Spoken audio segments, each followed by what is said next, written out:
দর্শক স্বাগত team undercover corona season live follow আপে আপনাদের সঙ্গে আছি আমি আশিকুর রহমান শ্রাবণ। আমাদের সঙ্গে আছে আমি, সঙ্গে থাকছি ফখরুল ইসলাম।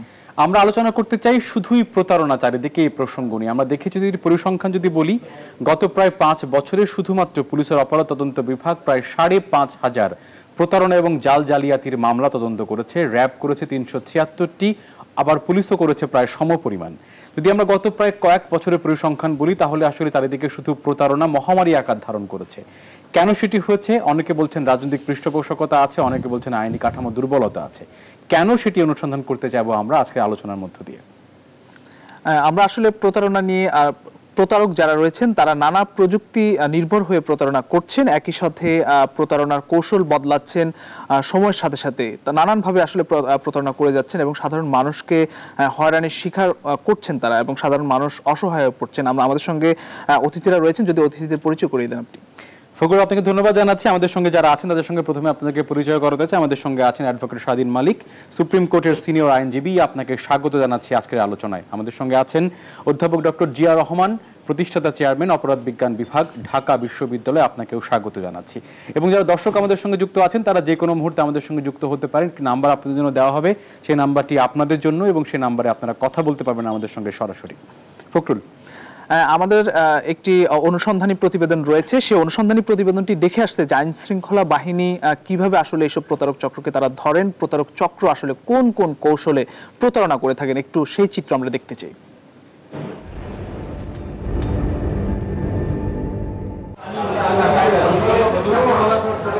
সংঘবদ্ধ একটি প্রতারক চক্র আন্তর্জাতিক ই কমার্স ব্র্যান্ড আলিবাবার নাম ব্যবহার করে প্রতারণায় নেমেছিল। ফেসবুকে ডিলারশিপের বিজ্ঞাপন দিয়ে শত শত মানুষের কাছ থেকে কয়েক কোটি টাকা হাতিয়ে নিয়েছে ভুয়া প্রতিষ্ঠানটি।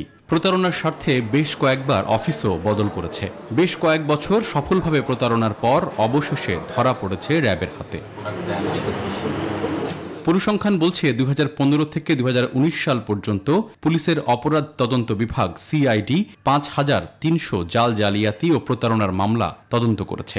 গেল এক বছরে র্যাপিড অ্যাকশন ব্যাটালিয়ন প্রতারণার অভিযোগে 362টি অভিযান করেছে, যেখানে গ্রেপ্তার হয়েছে 920 জন, মামলা হয়েছে 375টি।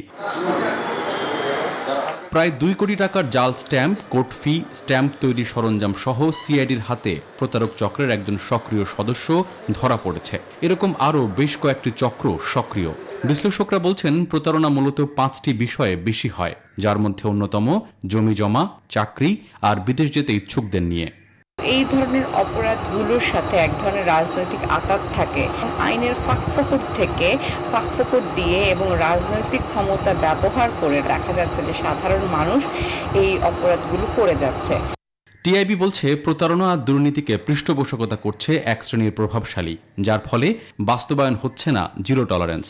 দুর্নীতির ব্যাপকতা এবং গভীরতা সেটি কিন্তু ঘটে গেছে সেটা বলা যাবে না, বরং ঘটতে দেওয়া হয়েছে। রাজনৈতিক সদিচ্ছা আমি যদি ধরে নেই অবশ্যই রয়েছে, কিন্তু সেটি বাস্তবায়নের যাদের উপর দায়িত্ব সেই পর্যায়গুলিতে কিন্তু রাজনৈতিক সদিচ্ছার ঘাটতি প্রয়োগের ক্ষেত্রে শুধুমাত্র চুনোপুটি টানা হিচড়া হয়, সেটি বাস্তবে যারা রুই কাতলা রাঘবল তারা ধরাছোঁয়ার বাইরে থেকে যান। এই যে যার ফলে দুর্নীতি করলে যে শাস্তি পেতে হয় সেই দৃষ্টান্তটা স্থাপিত হয়নি। অনুসন্ধান ও পরিসংখ্যান দুটোই বলছে দেশে যে পরিমাণ প্রতারণার ঘটনা ঘটে তার খুব সামান্য অংশই বিচারের আওতায় আসছে। প্রতারণা ও দুর্নীতি প্রতিরোধে প্রয়োজন জনসচেতনতা আর রাজনৈতিক সদিচ্ছা। আশিকুর রহমান শ্রাবণ, নিউজ 24, ঢাকা।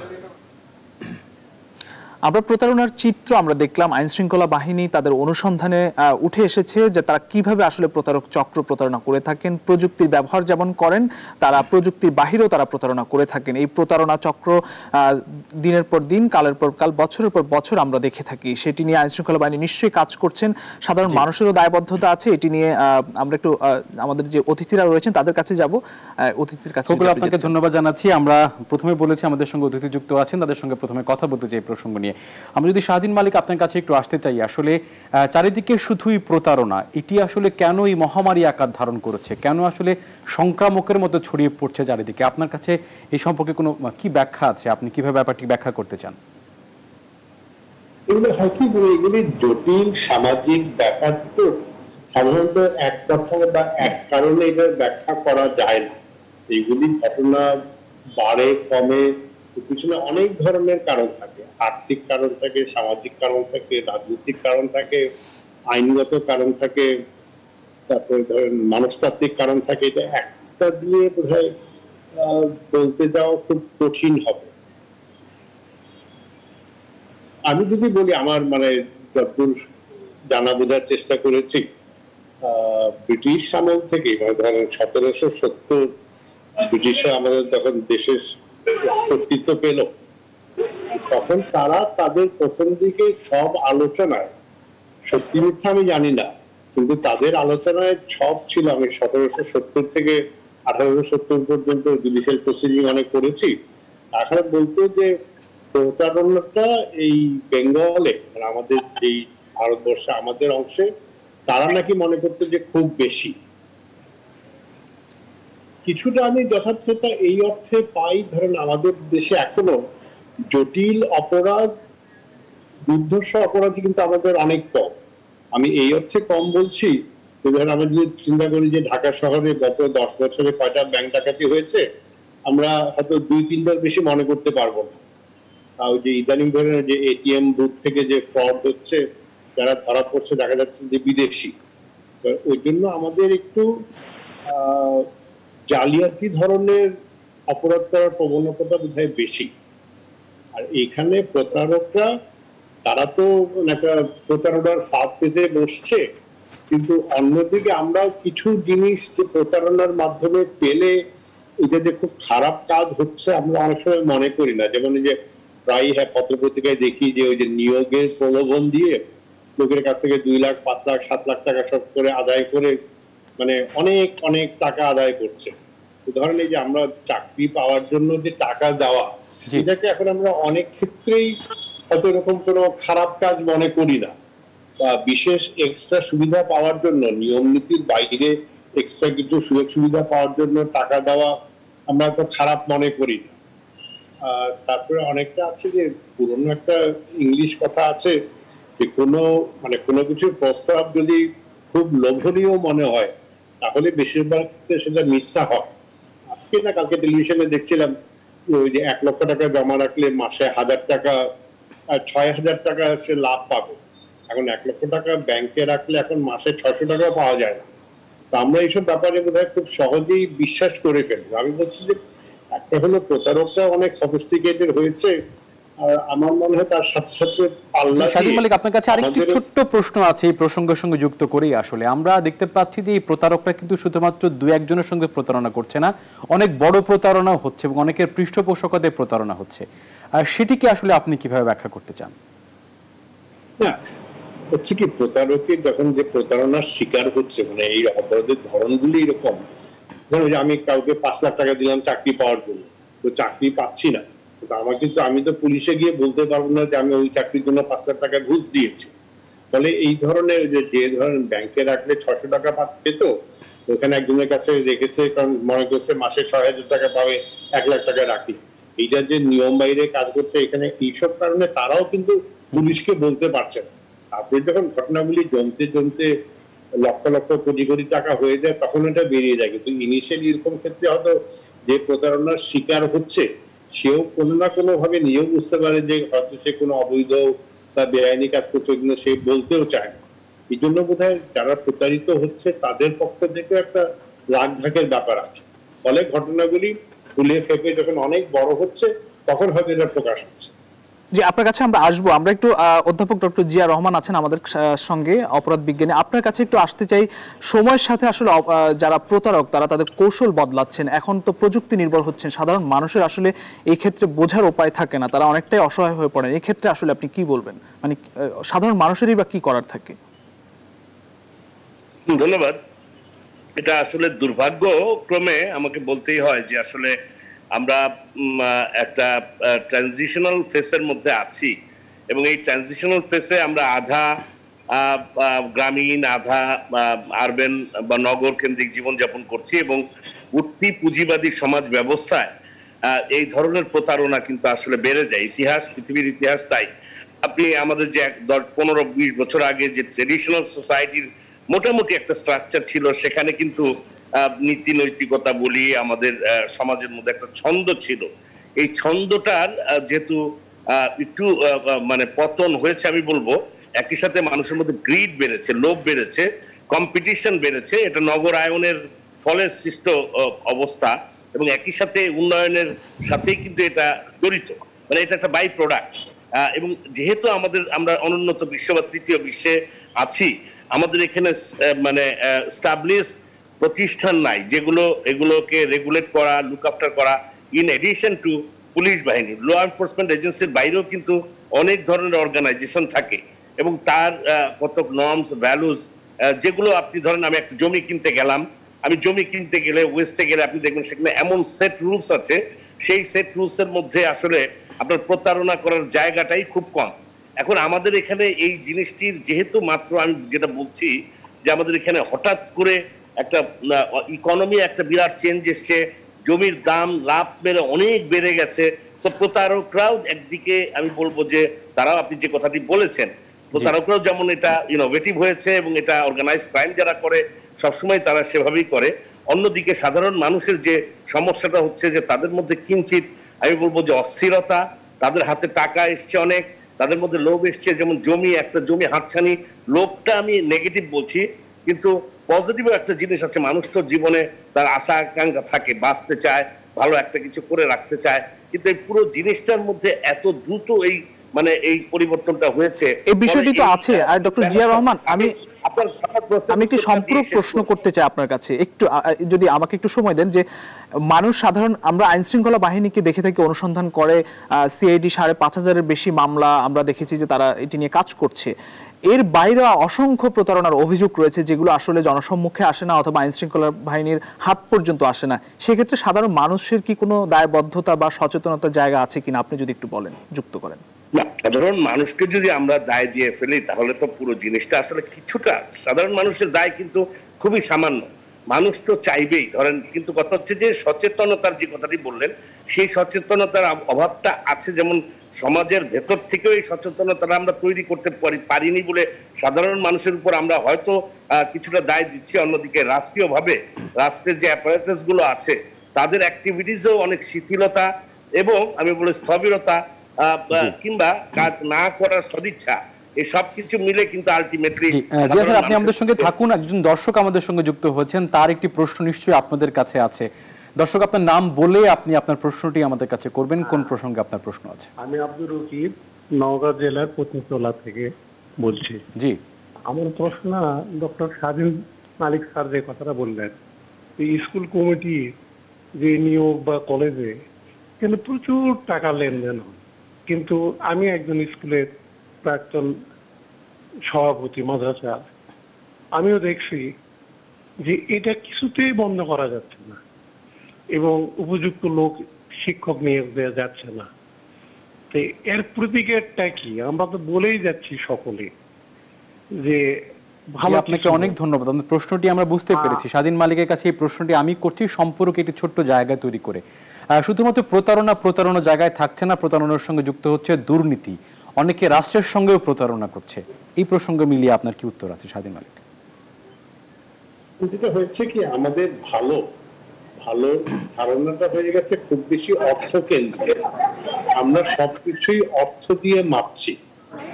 মানে ধরেন আমরা সবসময় কথায় বলছি 10,000 কোটি টাকা, 20,000 কোটি টাকা, 1 লক্ষ কোটি টাকার প্রজেক্ট চলছে, এই আমাদের জিডিপি প্রবৃদ্ধি এত হচ্ছে। আমরা সবকিছুই এখন মানে অর্থের মানদণ্ডে বিচার করছি। তার একটা সাংঘাতিক বড় প্রতিফলন হলো আমাদের কত 60 না 70% হলেন ব্যবসায়ী।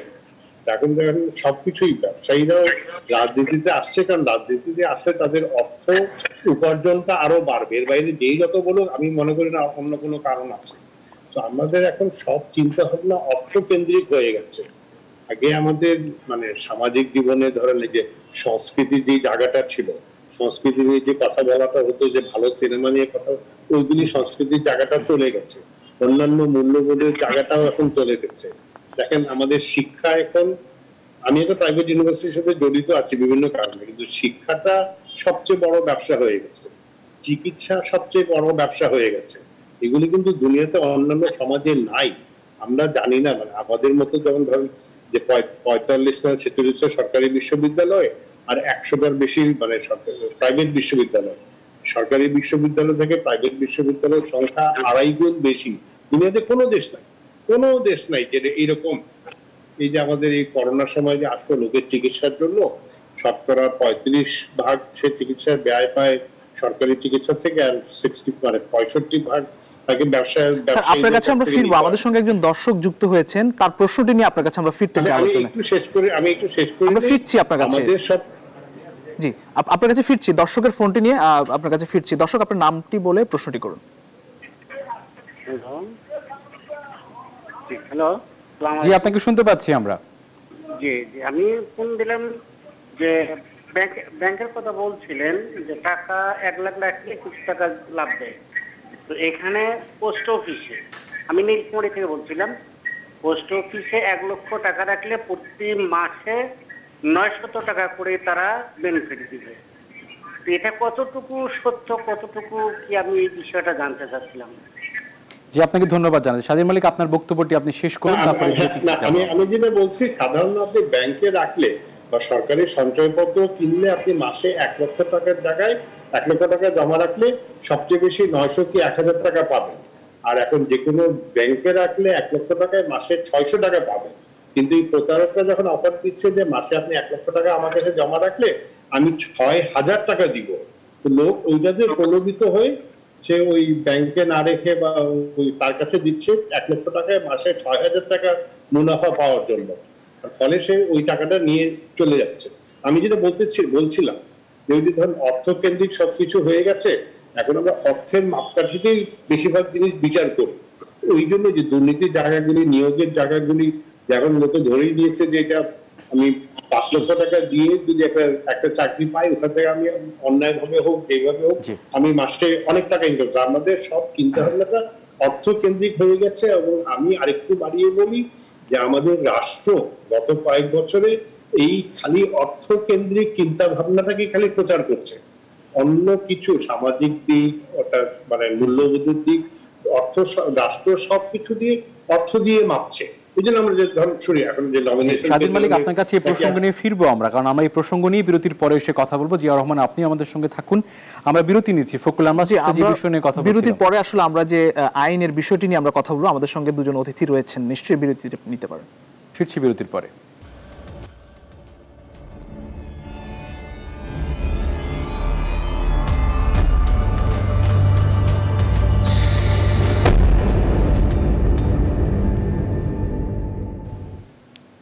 Team undercover corona season live follow আপে আরো একবার স্বাগত জানাচ্ছি। আমরা কথা বলছিলাম চারদিকে শুধুই প্রতারণা, এই শিরোনামে আমরা কথা বলছিলাম। দুজন অতিথি আমাদের সঙ্গে রয়েছেন, কিভাবে প্রতারণা নিয়ন্ত্রণে আনা যায় এবং এইসব বিষয় নিয়ে আমরা একটু অতিথিদের কাছে যেতে চাই।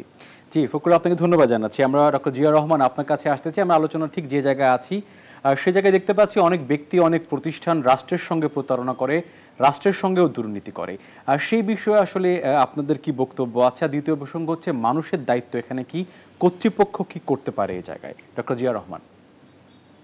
না, আমি আপনার রাষ্ট্রের দুর্নীতি সম্পর্কে আমরা কম বেশি ওয়াকিবহাল। প্রতারণার বিষয়টি যেহেতু আপনি এনেছেন, আমি আরেকটু সেই বিষয়ে হাইলাইট করি। কারণ আমরা রাষ্ট্রের দুর্নীতি সম্পর্কে আমরা আমাদের যেই ব্যুরোক্রেসি আছে, পুলিশ বাহিনী আছে, কিংবা বা পলিটিশিয়ানরাও যারা ক্ষমতায় আসে, তাদের দুর্নীতি সম্পর্কে কম বেশি আমরা ওয়াকিবহাল।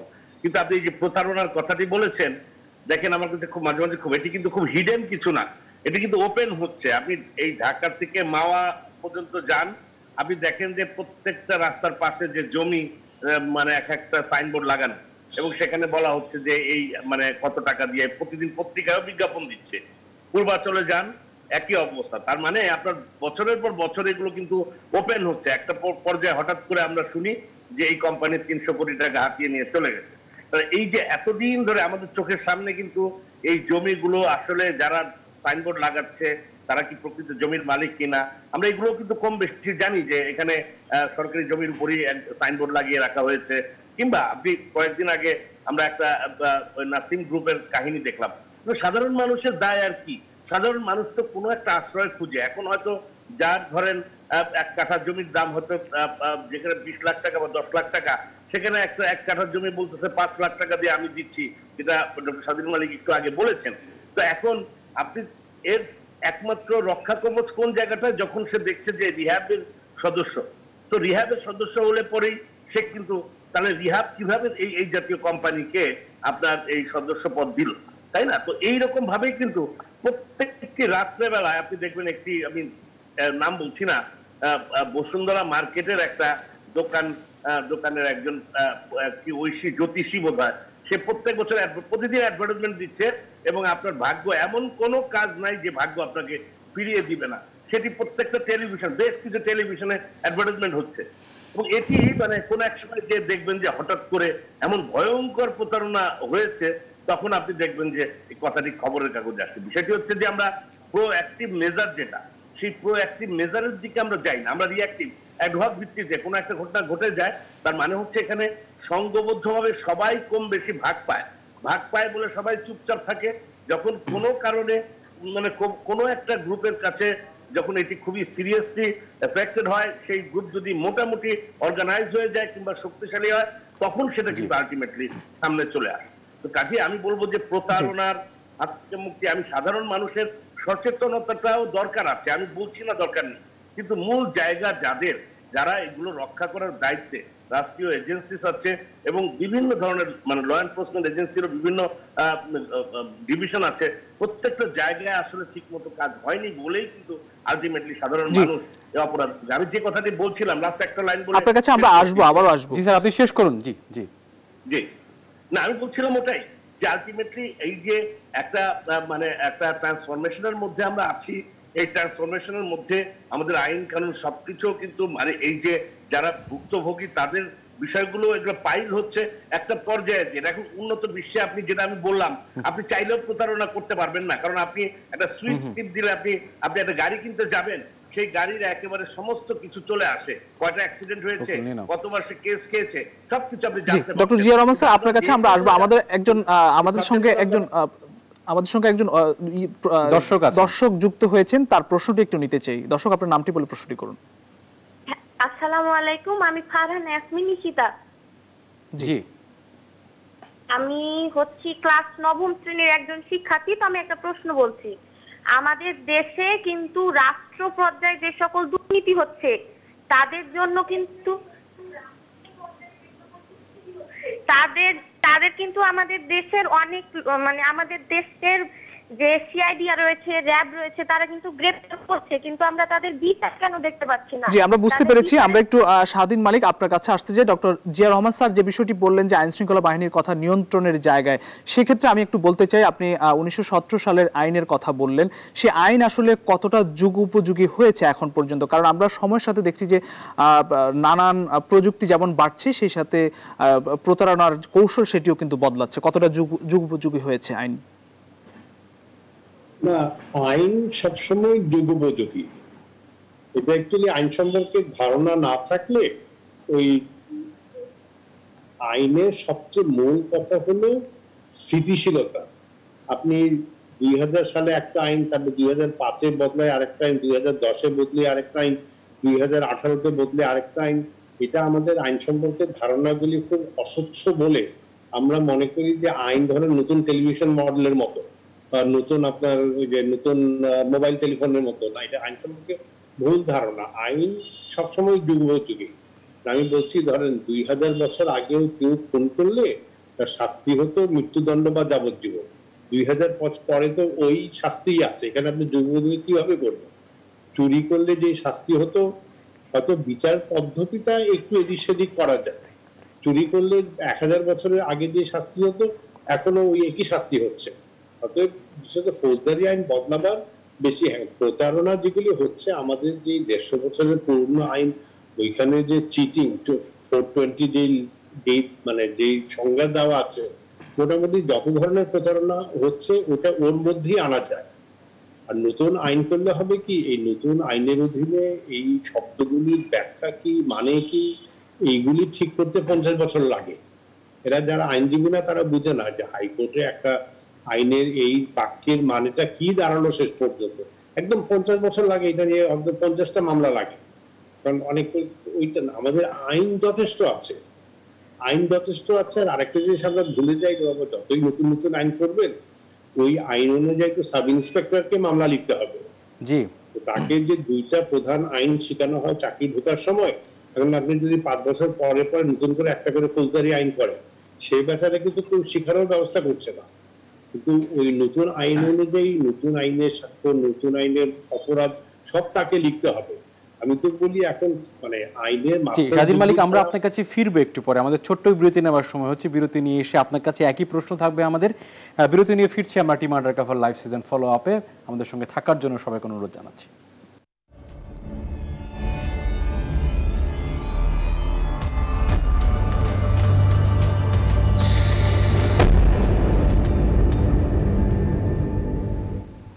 দর্শক, আপনারা দেখছেন team undercover corona season live follow up. আপনাদের স্বাগত জানাচ্ছি। চারিদিকে শুধুই প্রতারণা, এই শিরোনামে আমাদের সঙ্গে দুজন অতিথি রয়েছেন। সঙ্গে থাকছি আমি ফখরুল ইসলাম এবং আমার সঙ্গে আমি থাকছি আশিকুর রহমান শ্রাবণ। আমরা আসলে যে প্রশ্নটি শেষ করেছিলাম বিরতির আগে, সেটি দিয়ে শুরু করতে চাই। আমরা অনুষ্ঠানের শেষ দিকে আছি। স্বাধীন মালিক, আপনার কাছে প্রশ্ন হচ্ছে যে আমাদের দেশে সব বিষয়ে প্রায় বেশ শক্তপোক্ত আইন আছে, আইনের প্রয়োগ হয় কিনা সেটি নিয়ে অনেক বড় প্রশ্ন থাকে। আসলে শেষ সময়ে আপনার যদি ছোট্ট করে বিষয়ে কমেন্ট পেতাম যে আসলে সাধারণ মানুষ কিভাবে এই আইনের প্রয়োগ করে সচেতন হতে পারে। প্রতারণা তো এটা তো অপরাধ। হ্যাঁ, এখন অপরাধ করলে তার অপরাধীকে মানে ধরে বিচারে তদন্ত করে সাক্ষী হাজির করা, এগুলি সবগুলি পুলিশের কাজ। এখানে ফৌজদারি মামলায় একজন ভিকটিম, তার দায়িত্ব হলো খালি থানায় গিয়ে খবর দেওয়া যে আমার প্রতি আমার বিরুদ্ধে এই অপরাধ করা হচ্ছে। তারপরে বাকিটা সবটাই রাষ্ট্রের দায়িত্ব এবং রাষ্ট্রের পক্ষে আইন শৃঙ্খলা বাহিনী করে। আইন শৃঙ্খলা বাহিনী যদি তদন্ত না করে বা অপরাধীকে ধরে তাকে কোর্টে হাজির না করে, তার সাক্ষী হাজির না করে, তাহলে হয়তো আমাদের কিছু করার থাকবে না। যেটা আমি বলছিলাম, আমার মনে হয় যে এই মুহূর্তে যে আপনারা প্রথমে যে বলেছিলেন যে মানে শত শত হাজার হাজার মামলা, প্রতারণার মামলা এই সিআইডি সহ বিভিন্ন রাষ্ট্রীয় প্রতিষ্ঠান তারা তদন্ত করছে। আমার মনে হয় রাষ্ট্রীয়ভাবে উচিত হবে এইসব তদন্ত করে, তাদের তো সবচেয়ে ভালো ধারণা আছে যে কি কি উপায়ে প্রতারকরা মূলত প্রতারণা করে থাকে।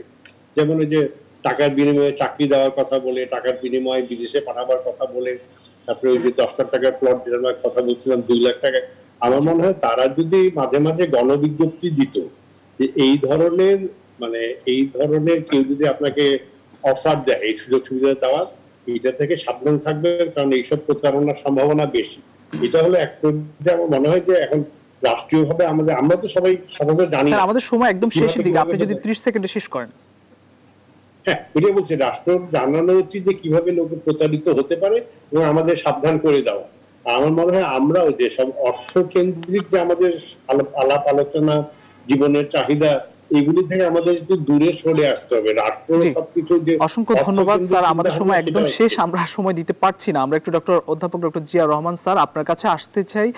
যে বিষয়টি চারিদিকে শুধুই প্রতারণার কৌশল বদলাচ্ছে, প্রতারকরা, আইন শৃঙ্খলা বাহিনী তৎপর রয়েছে সদা, এবং তাদেরকে আমরা দেখি কঠোরভাবে নিয়ন্ত্রণের চেষ্টাও করে যাচ্ছেন। নিয়ন্ত্রণের জায়গায় আপনার শেষ মন্তব্য জানতে চাই। না, আমি এটার সাথে একমত না। কঠোরভাবে চেষ্টা করে যাচ্ছে আইন শৃঙ্খলা বাহিনী, আমি এটা মোটেও মনে করি না। চারিদিকে প্রতারণার জিনিস আমরা সবাই দেখতে পাচ্ছি, আমাদের চোখের সামনে যে সবকিছু ঘটছে আমরা দেখেও না দেখার ভান করছি। যখন একটা 300 কোটি 500 কোটি 1000 কোটি টাকার একটা মানে এরকম একটা নিউজ আসে, তখন এটা নিয়ে আমরা সবাই হট্টগোল শুরু করে দিই।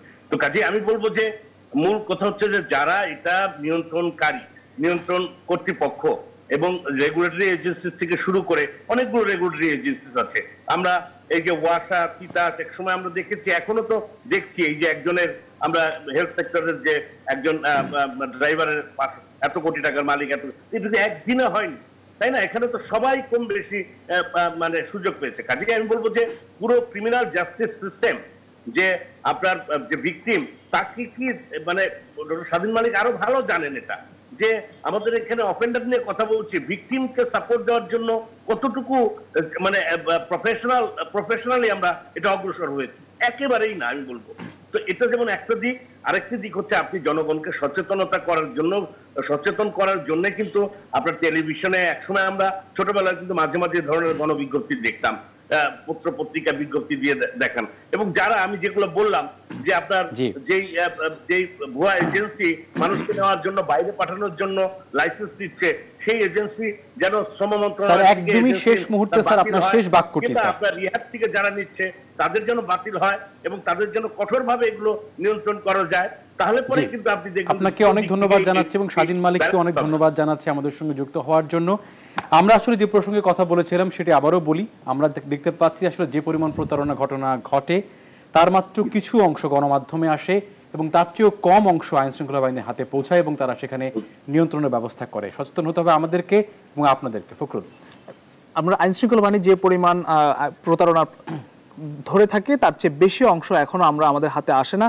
এসব প্রতারণা নিয়ন্ত্রণে আসলে সাধারণ মানুষের সচেতনতার কোনো বিকল্প নেই। জি, শেষ করছি আজকের মতো এখানেই। শুভরাত সবাইকে।